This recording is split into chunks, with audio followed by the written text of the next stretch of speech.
job, Victor.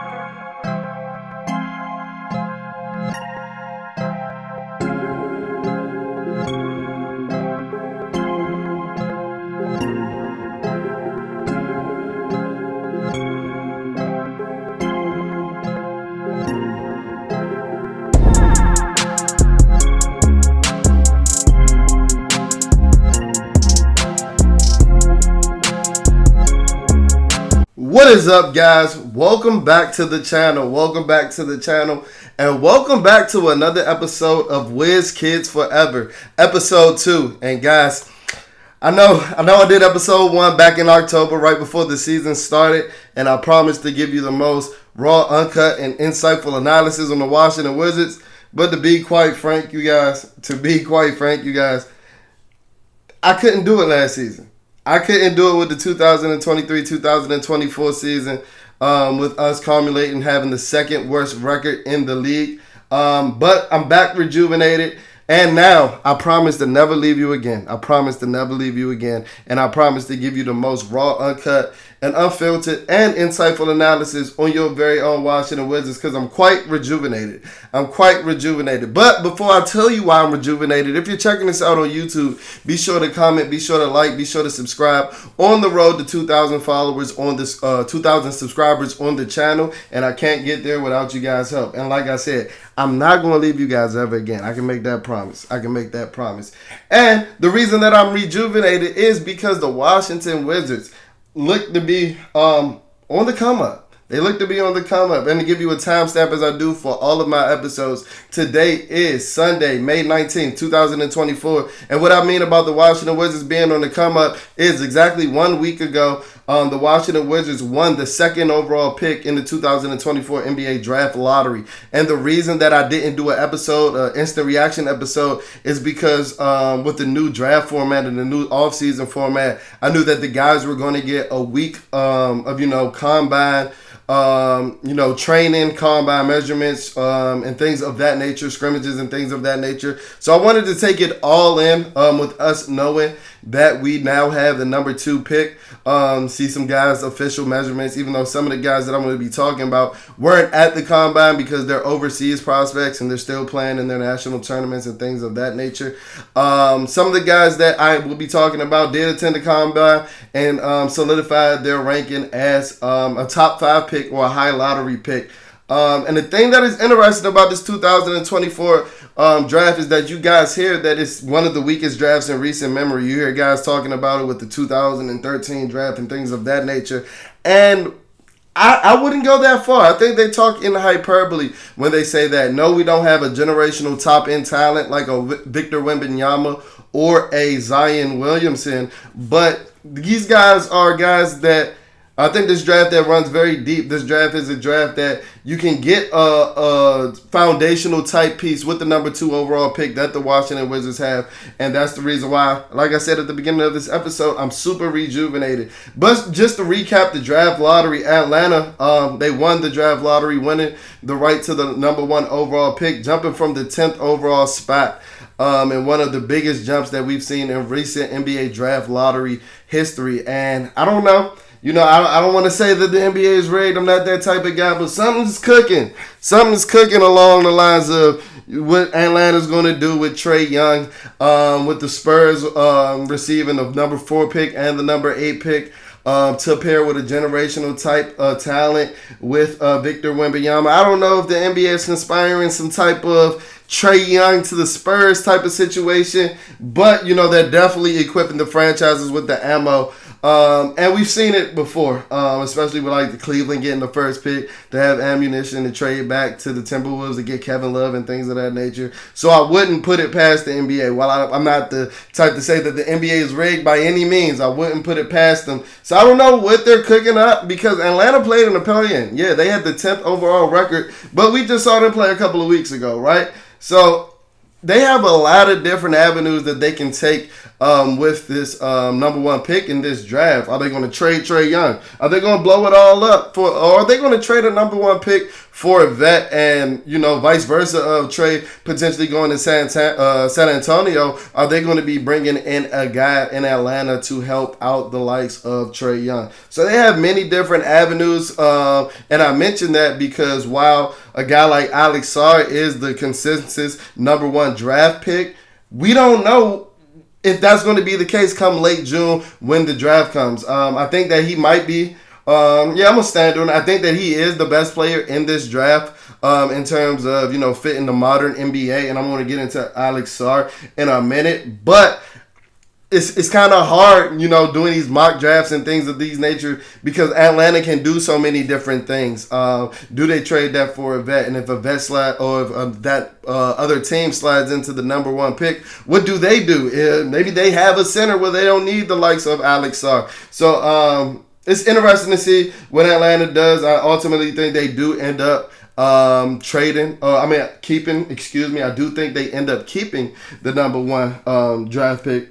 But you can't put anything past them. Like I said, they still have Clint Capella and Onyeka Okongwu on the roster. So even if they do keep the number one pick, Alex Sarr might not be their guy, even though he is the consensus number one guy at this point in the year, even though there's been a lot of different guys. And that's where when they say that the draft isn't as strong as other drafts, that's what they mean. Because we've seen, I haven't in recent memory seen as many players be moved up in the top 5 in the high school rankings in the NBA prospect rankings and things of that nature in recent years. It was Matas Buzelis at one point was the number one player in the country. Then it was Ron Holland. Then Alex Sarr just took over. And that's what I mean when I think that they talk about this draft not being as strong, is that there's no clear-cut number one talent, right? But this draft is very deep. And with us holding the number two pick, as the Washington Wizards, I think that there's a lot of different ways that we can go. Right after we won the number 2 pick, you heard rumors. I think it was Josh Robbins reported that we were interested in about 9 prospects at that number 2 pick. And while I think that might be a lot, I wouldn't put it past us to be interested in about 5 or 6 guys. Because there's about 5 or 6 guys that I think can have top-end talent where they max up and they have the potential of being the best player in the draft. That's what type of draft this draft presents. That's what type of scenarios this draft presents. And to get into Alex Sarr, while he is the consensus, and he will be my consensus number 1 for the Washington Wizards, he isn't clear-cut by any means. He is not clear-cut by any means. But the reason that I said he would be my consensus for the Washington Wizards is that we need a foundational big. Who do you have on the roster right now? We have Tristan Vucevic, who was looking damn good in his couple of weeks that he came over at the end of the season. But I think he's more of a power forward, and he's a defensive liability at this point in his career. We have Marvin Bagley, and we have Rashawn Holmes. We probably have the worst big man rotation in the entire NBA, right? And drafting a guy like Alex Sarr would give you a foundational type big. And he didn't put up eye-popping numbers in Australia, I believe, in the NBL with Perk. But he's a modern NBA big. This is a guy, and he mentioned in his couple of interviews at the draft combine that he just got used to playing in the paint. He just grew to 7'1". He had a very significant growth spurt, similar to the likes of like Anthony Davis, because he used to be playing the 3 coming up in his years playing basketball. So he's just learning the ins and out of playing the front court position, but he has the athletic skill set to fit all the likes of the modern NBA big. He has the ability to switch. He has the ability to protect the rim. He has the ability to stay in front of small guards. And the reason that he's my consensus for the number 1 pick my consensus number 1 for the Washington Wizards, is that he accelerates the rebuild because he automatically gives you a foundation, right? This is a guy that while his offensive skill set is quite raw, to say the least. There are flashes of him having a pull-up game, taking the ball coast to coast, and these are some of the flashes are the reasons why I think he has catapulted to the number one pick. His game right now is solely on the defensive end. Think Jaren Jackson Jr. with more athleticism on the perimeter. Think young Anthony Davis. This is the type of defensive potential this guy has with his switchability, with his rim protection, and he right now poses as a threat. As a lob threat, at the very least, on the offensive end, while he pans out his, bag, working on his skill set and things of that nature. So Alex Sarr will be my consensus number one. That's why I think he's going to go to Atlanta. So we're not going to spend too much time on Alex Sarr, but I did want to touch bases on him because with the NBA draft, you never know. We had just found out that Paolo Banchero was going to be the number one pick like 10 minutes before the draft a couple of years ago. So there's been a couple of shockers in the top of the NBA draft, more so than the NFL draft, where it's rumored 2 weeks out who's going to be the potential number one pick. But I did want to touch on Alex Sarr just in case he is there with the number 2 pick. So just to get in to a couple of more prospects before I head on out, just to get you guys more acclimated with these guys that are going to be available with the number 2 pick. And, my opinions on them and how they best fit with the Washington Wizards. All right, I'm going to just bury the lead, and I'm going to give you my top 5 prospects, and then I'm going to touch on all of those guys before we head on out of here. So as I mentioned, my top 5 for the Washington Wizards. My top 5 prospects for the Washington Wizards are Alex Sarr, the aforementioned Alex Sarr. We have Connecticut point guard, University of Connecticut, UConn point guard, Stephon Castle as my second-ranked prospect for the Washington Wizards. We have 6'7" point guard, lead guard, jumbo playmaker, Nikola Topic as my number 3 prospect, or my big board for the Washington Wizards. We have 6'9", 6'10" wing from France that's currently playing in Cholet. My man Zachary Risacher. Like I said, 6'9", 6'10" wing. He's my number 4 on my big board for the Washington Wizards. And to round out my top 5, for the Washington Wizards would be Donovan Clingan, another guy from the University of Connecticut, but he's a big man. He's about a 7'2" center, as I mentioned, from the University of Connecticut. So just to touch on my guys, so I just, no Diddy. But I just mentioned Alexander Sarr. So just to get into my man Stephon Castle, this is my pick, because as I mentioned, I think that Sarr is going to be off the board. This is my pick as of right now. On May 19th, 2024, this is who I want the Washington Wizards to select with the second overall pick in the 2024 NBA draft. And the reason that I say this is because, as I mentioned, with Alexander Sarr giving you a defensive identity and accelerating the rebuild to allowing you to have that identity and knowing what type of team you're going to be, Stephon Castle does that as well. Because guess what? He did it in UConn, winning the championship, so he has the winning pedigree. This is a guy, he's a 6'7" point guard / wing. He played on the wing at the University of Connecticut because Tristan Newton was the lead ball handler there, and he wasn't going to give that up coming off of a championship in the 2023 season. But this is the guy, if you heard him in his interviews throughout the pre-draft process at the Combine in Chicago and things like that, he is determined on being a point guard. He is super determined on being a point guard. And inside of the top 10, I don't necessarily see him playing that position with anybody but the Washington Wizards. And it seems like he's standing on it 10 toes down. He's saying it with a lot of conviction. So I don't know if he's gotten a promise, and that promise might be from the Washington Wizards. Because like I said, I don't see too many other teams in the lottery where he would be the lead ball handler getting significant minutes. And I wouldn't have no problem giving him the keys to the team, making him the lead ball handler. As I said, 6'7" in the modern day of basketball with the positionless basketball that these teams play in the NBA now. That is all the rave in the NBA. For the last couple of years. This is a guy that fits that. He's going to be one of the best point of attack defenders day one in the NBA. Go look at what he did at UConn, transforming that defense to not only being one of the best offensive teams, but being one of the best defensive teams in the country. Point of attack defender. If you look back at his high school film, where, you can't really necessarily go off of UConn, where he was playing a role. He was playing a spot-up wing offensively, and he didn't necessarily shine on that side of the ball. He had poor shooting numbers. But if you go back and look at his film in high school, where he was allowed to be the lead ball handler that he so desperately wants to be, oh, buddy was a stud. Go look at when he gave Ron Holland 40. Like it was nothing. Like, if he... And this is a guy who I think his game best suits the NBA, where, a lot of spacing is, necessary while he's developing his jump shot, because he gets a lot of his baskets very crafty. While he does have a lot of explosion, you see him score off drop steps and one-step dunks and things of that nature.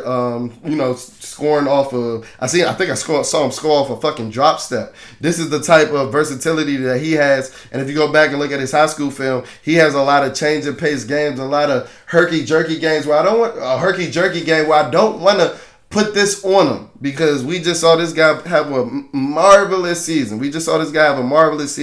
And me as a Kentucky fan, I've been touting this guy since day one in the NBA, because I knew what type of player he was going to be, but I didn't know that he was going to be this type of player. I see a little bit of Shai Gilgeous-Alexander. in Stephon Castle's game. Shai, when you think of it, he wasn't necessarily ever thought to be a 30-point per game scorer in the NBA like he is. He was a guy when he was drafted out of Kentucky that was a good point attack defender, a good Swiss Army knife on the offensive end. And that's Stephon Castle's profile right now. and if we develop him, and all the faith that I have in Will Dawkins and Michael Winger to, develop these prospects. That's why I said I'm so rejuvenated. I haven't had this much faith in the Washington front office in my entire life, and I'll be 29 this year. But getting back to Stephon Castle, and the measurements are real. He measures 6'5.5" without shoes, so he'll be about 6'5", 6'6.5", 6'7" with shoes. So he has very eerily similar measurables to Shai Gilgeous-Alexander. I don't know if he'll develop the offensive bag that Shai has developed, but why not? The sky's the limit with this kid. And that's one of the reasons why I love him. And he's second on my overall big board for the Washington Wizards. Moving down to number 3 on my list, Nikola Topic, 6'7", jumbo lead guard, jumbo playmaker from Serbia. I like Nikola Topic a lot. And up until maybe a couple of weeks ago, he was number 2 on my big board. But something that is that has scared me off of Topic a little bit is that he's very injury prone. He just suffered another non-contact injury in the last week since the draft lottery. And while I had moved Stephon Castle up my board before that, it's all the reason why he solidified on number 2 on my list. But I love Nikola Topic's game, and he's somebody that screams Will Dawkins type prospect. Think of, his game is more I don't want to give these guys these titles. But listen to the context that I give it in. He's more Luka Doncic than he is Josh Giddey, who we just saw was unplayable in the playoffs. And the biggest difference between Nikola Topic and Luka Doncic is that he's about 60 pounds lighter coming into the NBA. About 50 pounds lighter coming into the NBA. About 60 pounds lighter now, as we see the 2024 version of Luka Doncic taking the NBA by storm. But Nikola Topic has a lot of eerily similar aspects to this game coming as Luka Doncic is coming out of Real Madrid as he did in the 2018 draft. Topic is a crafty driver. He's not hyper athletic, but he's athletic enough. He has a quick first step, and one thing that I love about him is he makes a lot of ground up. He has a lot of elongated strides with his movement, and I think that's one of the reasons why he's so injury prone. It seems like sometimes he doesn't even have his legs up under him in some instances where he just slips and falls, resulting in a numerous amount of injuries that he had this season. But, I mean, I like Nikola Topic a lot. He's a pick and roll maestro. He's going to give some up on the defensive end. But he has the capability of staying in front of his man just due to his just sheer size playing at that lead guard position. You don't see too many 6'7" point guards, even though I've mentioned two in this episode. You see why I don't think that this draft is that weak. Topic has a bag. While he is a pick and roll master, he has a bag, but it's a little loose. It's not necessarily explosive. He's going to get a lot of his early buckets and his early production on the offensive end with the assist game. A lot of his scoring is going to come around the rim where he's crafty. He uses a lot of arrays of step throughs, coming off the pivot and things of that nature. But he's probably the best passer in the draft. I don't think he's on the level of a Luka Doncic coming out of as a prospect, but that's generational level. Nor do I think he's LeBron, but he's about on the same level as about Josh Giddey as a passer coming out of Serbia. So I'm a big fan of Nikola Topic. Moving on to number 4 on our big board is Zachary Risacher, and he's the most polarizing player on our big board, and he's probably, I'm tapped in over there on Wizards Twitter. He's probably the most polarizing player in the draft circles with the Wizards Twitter community or the Wizards community as a whole. Shout out to you guys over there, WizKidsForever, real OG. But yeah, Zachary Risacher was actually outside of my top 5 before the week that he had, where he had super performances in the league that he's playing in overseas in their playoffs. And just yesterday, he had a 28-point performance where he shot the lights out of the ball, keeping his team in the playoffs. But not only did he shoot the lights out of the ball, but some of the things that he showed me yesterday that I didn't necessarily see in my time, reviewing his film going into the lottery and things of that nature, is that he was attacking closeouts. He was playing above the rim yesterday. And honestly, Zachary Risacher looked like the number 2 pick yesterday, to be honest. Even though he's number 4 on my big board, if he keeps playing with this level of consistency, he will be number 2. He will be the number 2 pick, if not number 1, because we've seen the Atlanta Hawks add a couple of his games as well. And the reason that I say this is Zachary Risacher is the ultimate. He's the ultimate production versus potential prospect. A 6'9", 6'10" wing who has hella 3-and-D potential. He's shooting around 38% from 3 this season after having some early season struggles. But he damn near shot the cover off the ball yesterday. And if that projection and if that development continues to go on an upward trajectory, I have no problems picking Zachary Risacher with the number 2 pick in the 2024 NBA draft. Excuse me.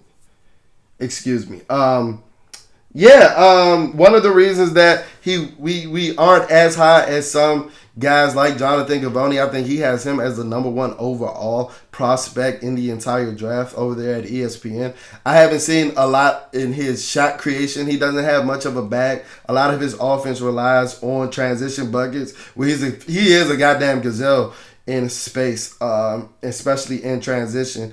And he shot the cover off of that ball yesterday. Excuse me.